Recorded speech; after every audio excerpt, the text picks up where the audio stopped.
Are you ready to find out how to scale yourself through multiple businesses?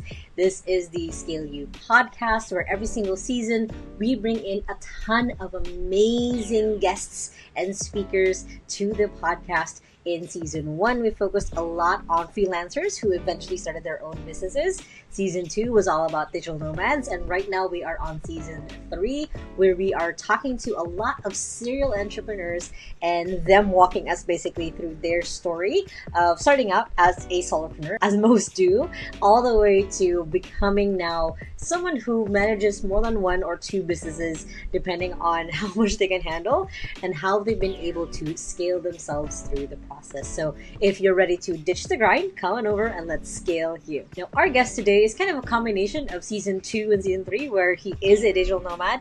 At the same time, he does have multiple businesses. His name is Kristiaan Hilger, and he is the founder and CEO of Macadamia Productions, a video and podcast production agency specializing in crafting compelling video testimonials for coaches, mentors, trainers, and consultants. Since 2020, Kristiaan has been producing a lot of content online and as well as offline for his professional clients, as well as online conferences for social media, including running his own podcast and YouTube channels. And yes, I said channels, there's multiple ones. So guys, please help me welcome my friend Kristiaan. Hey Kristiaan, how are you? Hi Leanne, I'm doing fine. Thank you. How are you doing? I'm good. I'm excited for this because I remember when we were at Siargao and we were having the speakers dinner and we were talking like, oh, what do you do? And you listed off all the different businesses you have. And I'm like, you're going to be perfect for even the not so secret business that you have. I'm like, you're going to be perfect for the season for the 𝐶𝐞𝐫 podcast. So first of all, to introduce you to our amazing guests, please go ahead and tell us who you were before all of these businesses and also where you're at today.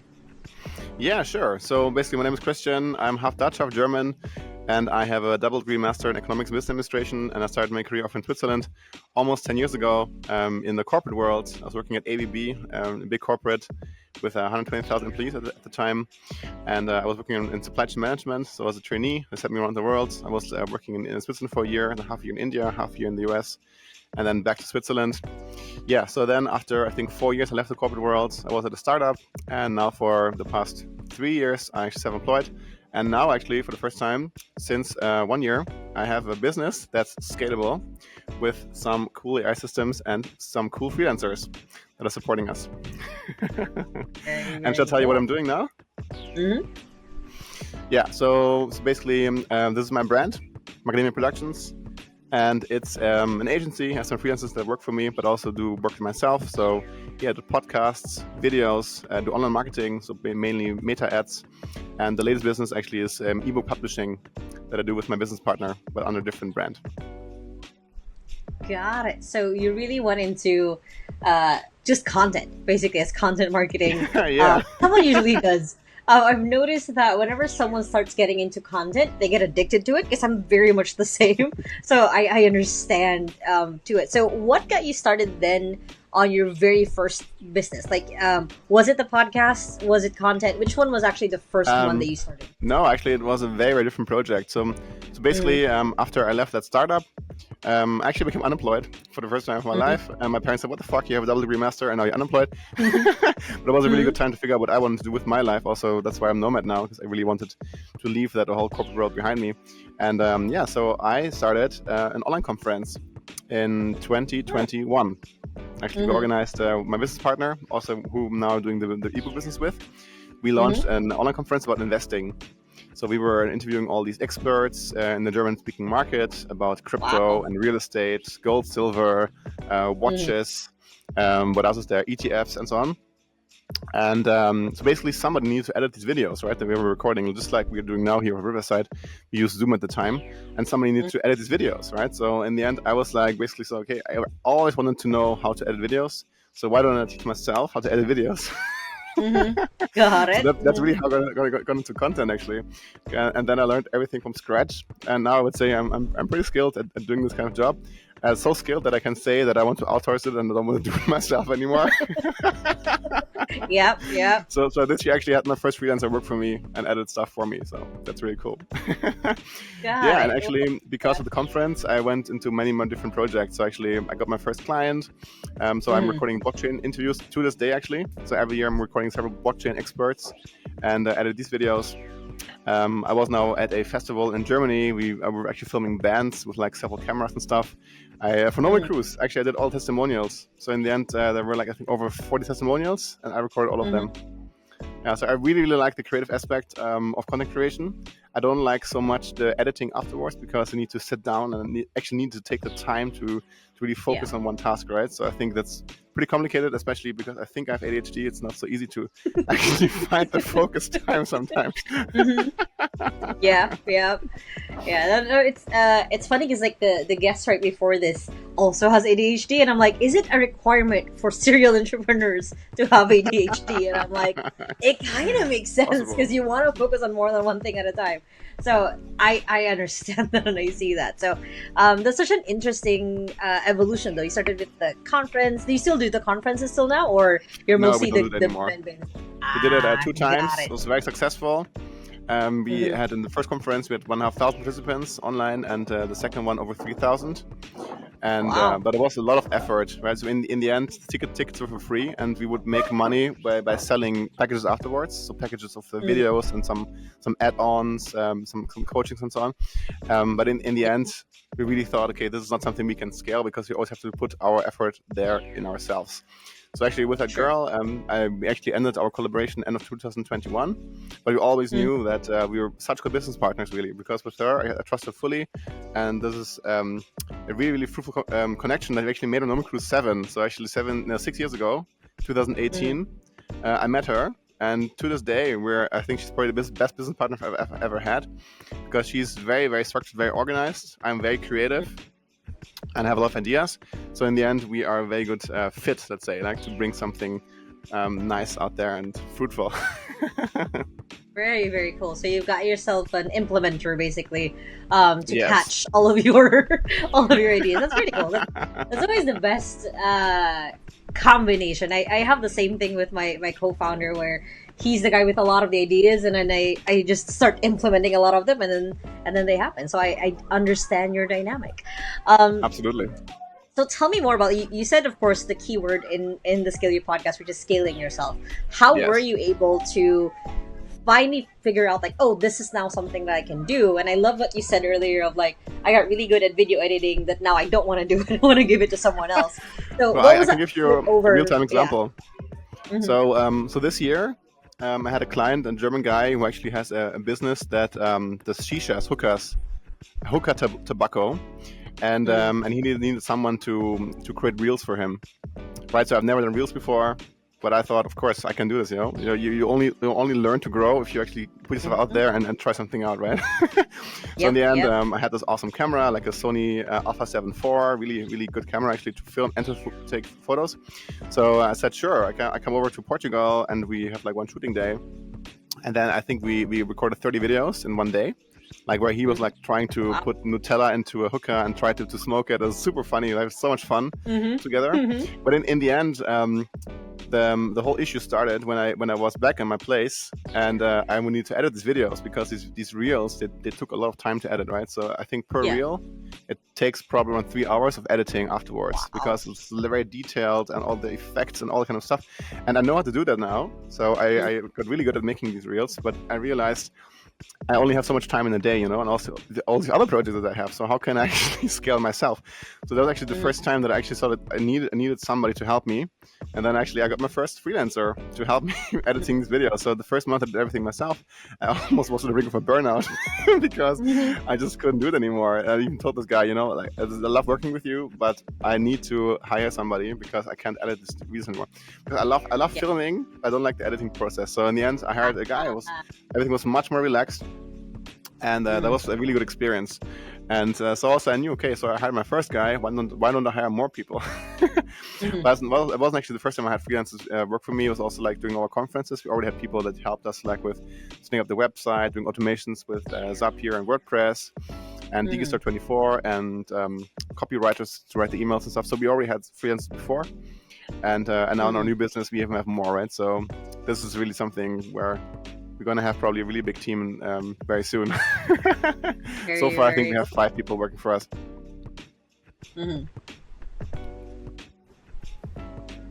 Yes? Okay, you froze a little bit there. Okay, got it. I froze? Okay. Yeah, you're good. But that's interesting how you were like, okay, don't want to do this anymore, but you did figure it out first. And that's honestly one thing that a lot of entrepreneurs make the mistake of, is like hiring for a task or a skill they don't really know or familiar with, and then are surprised that the person that they hire actually is good, because in the first place they don't see how it does need to get done. So that's interesting that was kind of your path, is like, I figured it out, I don't want to keep doing it, let me give it to someone else, basically. So tell me more about then. You got the editing, you started the podcasting, now you have the book publishing, which I will ask questions in a little bit. How has that been, kind of managing all those different businesses and making sure that you either give the right amount of time for each one, or making sure that not one or the other is kind of neglected? Oh, the businesses, you mean? Yeah, this is a super difficult task to accomplish, actually. Because in the end, when you, so I told you earlier already before this podcast that I'm a scanner. So scanner is somebody who's having a lot of interest in different topics. So you don't want to be stuck in one thing. Actually, being a scanner is not something new. So this term was coined by a lady called Barbara Sher in the US in the 90s. And now there's another term called multi-potentialite. Another girl from Canada came up with this term some years ago. So you have multi-potential, so you can tap into. And but actually, it's not a new thing. So look at Leonardo da Vinci. You know, for instance, in the Renaissance, he was like a painter and a scientist, and was dealing with the human biology and so on. So this actually, or like even like further in the ancient Greek times, you know, like Socrates and Platon and everybody, Aristotle, they were actually like looking into different topics, and they were actually respected highly, you know. But nowadays in our society, they always tell you in high school, at least in Germany is the case, like you have to pick one subject after college, after high school, and you have to study this one topic. Like you can only be a chemist or like a physicist, or you can become a doctor or a teacher or whatever, but you cannot be everything, you know. But I want to be everything. So and because of that, because now when I left my corporate career as a supply chain professional, I really was looking into all these different topics, and I don't want to only do one topic, because I get bored with only one topic, right? So juggling between the tasks sometimes becomes a challenge. So at the moment, I mainly do the things that are pressing most, like when there's urgent deadlines and clients are screaming, I need this outcome now, and so on, deliverables. Of course, they have the main priority, and I'm actually getting better at this, you know. So actually prioritizing tasks and so on, also with the help of other people that gave me very good coachings. I just gave a testimonial for one of my coaches in the past. She's very, very organized, a girl from Canada, from Cruise, and she actually coached me a lot in like how to manage my deadlines and so on. So it's an ongoing topic. But nowadays, for instance, with the ebook publishing business, we working together now for a year, and already since the beginning we have people working for us. So it is a lot of effort to know what's going on. So one thing that we use is Trello. So it's like a Kanban board, and it's very, very structured now. You know, so all deadlines are defined. The racy matrix, so to say. You know, who's responsible for what and so on, who needs to be informed, and who's basically in the lead for certain tasks. And with that Kanban board, we are much better much better capable of like structuring our tasks and seeing like what deliverables are due when. So it's very, very helpful, and it was long overdue that we actually installed this setup. Got it. So I love that term also, the multi-passion. The other term that I love using that I got from Gen Zers is, you know, there's the term, of course, like neurodivergent. I like that term, neurospicy. Basically, I like the neurospicy kind of word, just because I'm like, oh, it doesn't sound too ominous. It sounds fun, and like I can multitask because I can't help it. Basically, it's not that multitasking is a skill. I just can't help it. So I love that painting, and I love that you're mentioning tools, because a lot of people forget that tools can make it a little bit easier. The right business partner, for sure, is like key for a lot of it. But like tools like Trello, and like for us, like we use Notion. Like I have different Notion Yeah. workspaces for different businesses that we have. So it definitely works in that case. We use Yeah. OneNote. So it's but I think Notion even has more functionalities. But we started using OneNote like 3 years ago for our conference business, and we organized everything with OneNote. It worked very, very well. But in the end, we had to realize that OneNote is really good for collecting information as a bucket, but not for assigning responsibilities and deadlines. So because in the end we were at like a big list of things to do, and every time we had to manually adjust, like, okay, this has now priority, and it's due on November 27th. So it wasn't really good for actually organizing our tasks. So now we use OneNote to store information, and we use Trello to assign the deadlines and responsibilities for the tasks. Yeah. Got it. For us, like that combo is Notion. Like it's both the dump, basically, where we have our brain dumps, and at the same time we can like assign tasks to people. So maybe try Notion. I tried Notion before. I've seen it. I know Notion is very, very powerful, but for now we don't change our running system. That works. Yeah. No, that's definitely a lesson for people who have multiple businesses: is stick to the tool that you know. Don't overstretch yourself with a billion other tools you're probably not going to use. So that's a good note. Speaking of then, if you were to go back to Kristiaan a year ago, before you had all of these businesses, what would be a kind of piece of advice that you would give to him to kind of get him either a little bit more centered and not as burnt out, or to just kind of give yourself a little bit of peace of calm as you go into the storm of having multiple businesses? What would that piece of advice be? Oh my God. So I would, of course, say, like, finish one thing before you start the next. But it's of course nice. It would be nice to have that, but in reality, it doesn't work like this. It's like the same, same thing. Like you start reading one book, and then somebody else tells you, "Oh yeah, this is also a really good book, and this is a good book." I see you have some books in the background there, right? And then at the end, I end up like with reading 2 books, like physical books, having one ebook, and having 2 books on Audible, and a podcast somewhere. So in the end, I have like 6 different things that I all should consume, but in the end, it probably takes me like half a year to finish all of them. I have that right now. I have 3 books right now stacked on the left side of my desk, which one is my Kindle, 2 are physical copy books, and I'm like, I don't know when I'm finishing any of these, so I understand the trying to get one at a time. So then, sorry. What's your routine like? Like, what's your day-to-day routine to, 1, avoid that burnout, 2, manage your ADHD a little bit, and 3, kind of still being able to focus on the things that you do want to focus on? Like you said, filming versus like editing, you definitely prefer filming. So how do you balance that in your day-to-day? Balancing partying and being a nomad as well. I think you mentioned a very important thing there, the balancing aspect. So especially when you're nomad and traveling around. So I'm a quite new nomad now with, like, say, 3 years of experience. There's nomads around that have been doing this for 10 years, 20 years, or whatever. So the main challenge you will come across eventually as a nomad is combining work and travel, because that is so difficult, especially if you have an amazing community. Like we had in Nomads in Paradise in Chagao at our event. So basically you have talks in the morning, there's like workshops in the afternoon, and then like karaoke and pub quiz at night.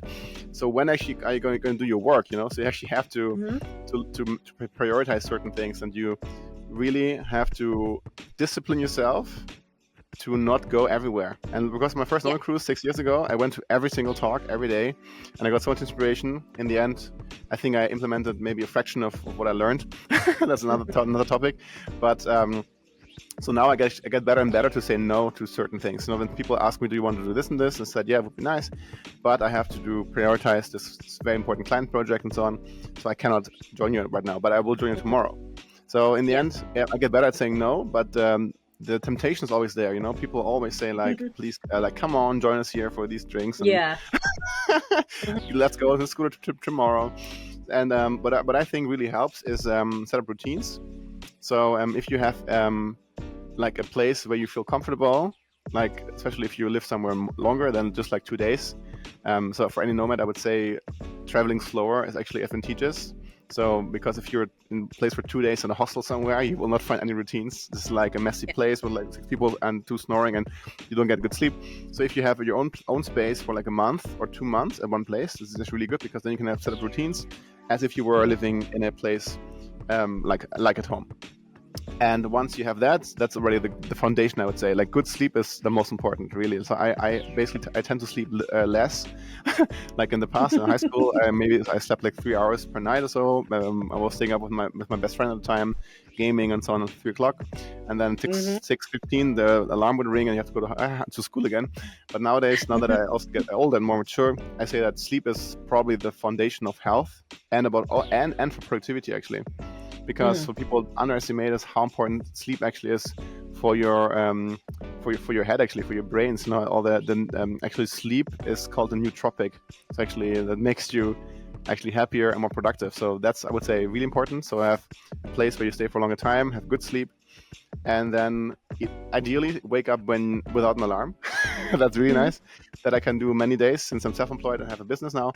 But before, when I was working in corporate, like no matter what time I went to bed, I had to get up at a certain time. So it's really good if you actually can wake up on your own clock. So that's a plus too. And then of course have a morning routine. I mean, I say that now. I don't have a morning routine so well here in 𝐶𝐞𝐫 at the moment, but usually I do have a morning routine. Like I journal, I do oil pulling with coconut oil, and write down some affirmations.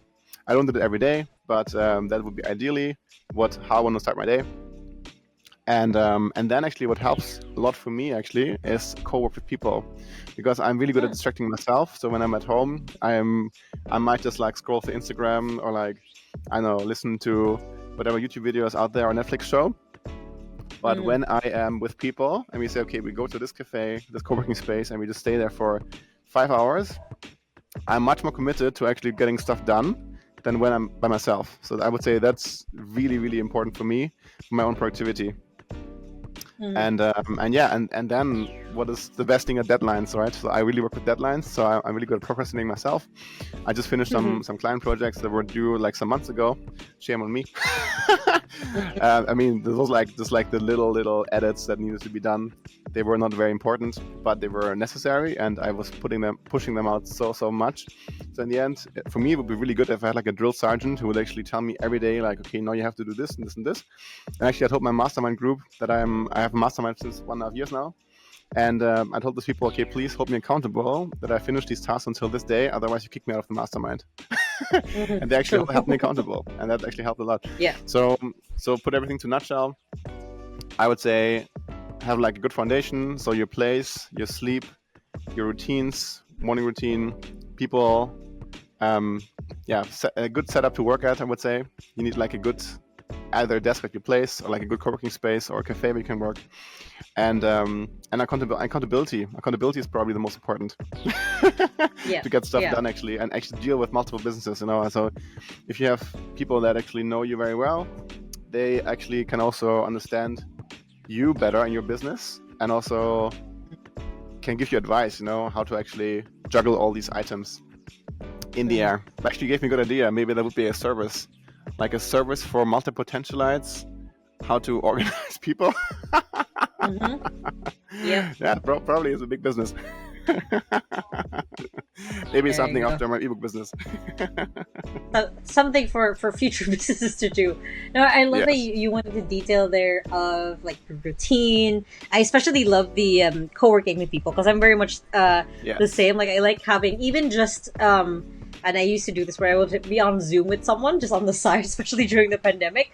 And for some reason that would get my brain to work versus like just working on my own. So I definitely understand. And I love the accountability as well of like, you know, like I said, if I don't do this, kick me out. That definitely helps for kind of keeping yourself a little bit sharp then. So Absolutely. as we've discussed your amazing past, your current present, I want to also go into a little bit of the current things that you're excited about, which is we both were on a panel on AI, and I know of course all about your current books. So tell me more about that. Like, what was the one, I guess, is one, what got you into AI? And the second one is what got you thinking that writing fiction books, the way that the books that you're publishing, was the next thing that you wanted to do? Yeah, so writing books was never something that I really thought about. I mean, what is much more prominent out there is actually like e-commerce. Like at the time when I thought about becoming an entrepreneur in 2017, 2018, I mean, I was still in corporate, right? But that was already like the seed of becoming an entrepreneur. And actually, FBA was much more out there. Amazon FBA, e-commerce, dropshipping, and so on. And the ebook business is actually something that a friend of mine actually does for the past 8 years, very successfully with his wife. And so I knew about this business already for the past 4 years, but I never had the business partner to pull it off. So now I decided to do this with this girl that I met on Norman Cruise 6 years ago, and it's a very, very fruitful collaboration. And the business basically is that you write fiction novels, which are like romance. Actually, is the biggest genre out there on Amazon. Actually, of all books written, the majority of books actually are romance books, surprisingly, because everybody wants to read love stories. And so there's so many subgenres in this area. So we're currently writing like billionaire and mafia romance novels, and also paranormal romances. So like a vampire, werewolf, shifter stories, and so on. And sometimes you can also combine them. You know, there might be like a billionaire vampire, like turning into a werewolf or something. Some sort of combination, yeah. There's so many combinations you can make, or alien, or like cowboys, or whatever, and all kind of different things. Yeah, and what was your question? How they got into this? Yeah, basically because my friend does it very successfully. I was getting into books. AI basically was the next one. It was like, then what got you into AI? Yeah. Yeah, actually, you know, what's kind of funny. So the reason why I gave a talk about AI at the conference is actually because I asked Jan. So Jan is the organizer of Nomads in Paradise. So Jan. So I've been on stage several times with different topics, you know. And I said like, so he said like, do you want to speak? Do you want to be a speaker at my event? I said, sure, let's do it. What topic should I use? And he said, yeah, pick something spicy like AI. I said, okay, sure, I can do an AI talk. Got it. So you said yes and basically. But I actually, I mean, it's not so far-fetched because I use my AI myself for many years already. I mean, since ChatGPT came out, of course, but even before that. So actually, for our conference that we had, we actually transcribed all our interviews. And actually, at the time already, we used an AI tool for that, but that was much more expensive. I think we paid like €20 per hour of spoken word or something. So nowadays, I mean, Zoom and Riverside give you this for free, right? If you have it. So it gets much cheaper now. But already then we were using AI to transcribe our interviews. And so I've been using AI ever since. And also my logo, for instance, is an AI creation. It's actually made by Midjourney. This little guy here. Ooh, and okay. Yeah, that's where you made it from. Yeah. I find it fascinating, and I mean, I know a fraction of AI. I think probably Leanne, you probably know more about AI than me, but there's so much to learn, so much to implement, and really like I think Goethe, like German author, right, said the actual value lies in the application. So in the end, there's so many tools out there, but the actual value is like if you use these tools to implement and make something great out of it. That's a cool thing. And so I use just like a couple of tools for my own business. It's mainly like ChatGPT, Midjourney. I use all the Adobe AI tools, and with that, I just they help me a lot in creating my own content, you know, and helping my clients achieve what they want to get out of out of their content. Yeah.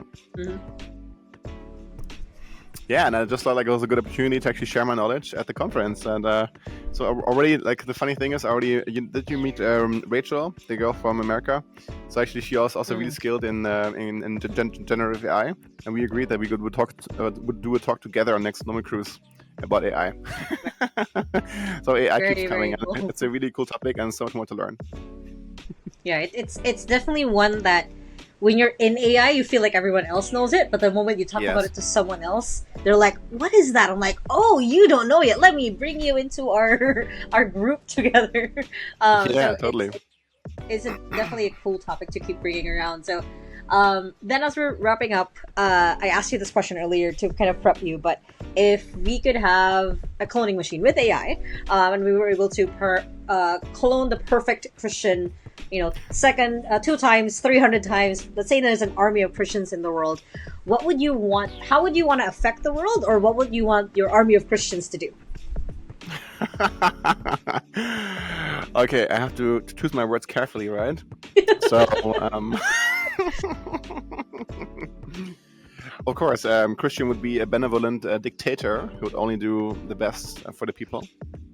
But that's my own, it's of course my own opinion, right? What is best for the people.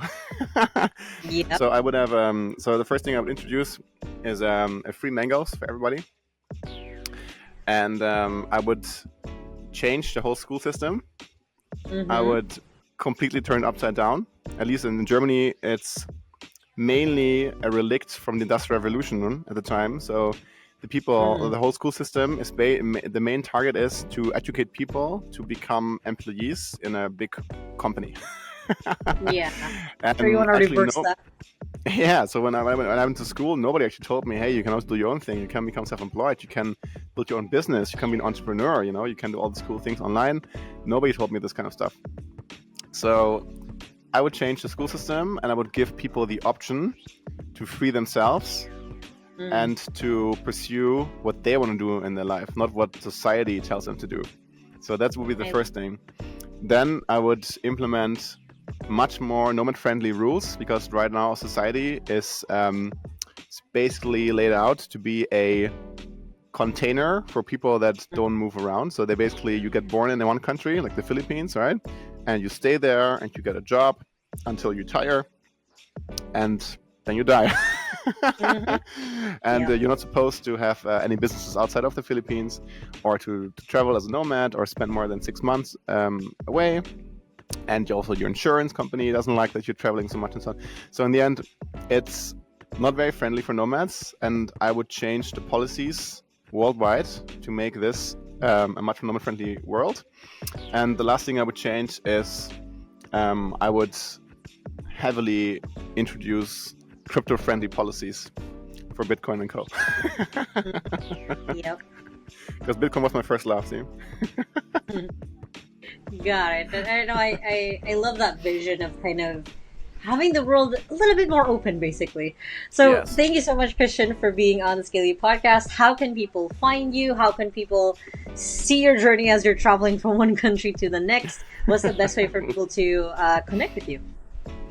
Yeah, so you can of course find me on Instagram and LinkedIn. So my name is Kristiaan Hilger, Kristiaan with K and 2 A's. I'm half Dutch, so that's why the 2 A's. Then Instagram is also Kristiaan Hilger. And otherwise, my own podcast, the 𝐶𝐶𝐞𝐫 podcast. Actually, it's currently in German, but the second season will be in English. So Leanne, maybe you want to be on my podcast as well. Sure. That would be awesome. Yes. And what else? Yeah, my company, Macadamia Productions, also have a website. Yeah, I will put the link somewhere in the description. I think that's how you can reach me. And if you have any questions about the nomad lifestyle, or AI, or how to write steamy ebooks, let me know. There you go. Thank you so much, Kristiaan.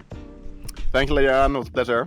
I hope you guys enjoyed the interview with Kristiaan. Make sure to follow him with all of the links in the description below. Make sure to find him so you can see his journey as he handles and juggles multiple businesses, romance novels included. And of course, if you guys still haven't yet, make sure that you've subscribed to the 𝐶𝐶𝐞𝐫 podcast, as we produce content every Tuesday, week by week, delivered right to wherever you're listening, whether you are watching this on YouTube, you are listening on Spotify, Apple, and anywhere else, for more interviews on how to scale yourself. I hope you guys have a wonderful day. Remember that small steps matters, and I'll see you in the next episode.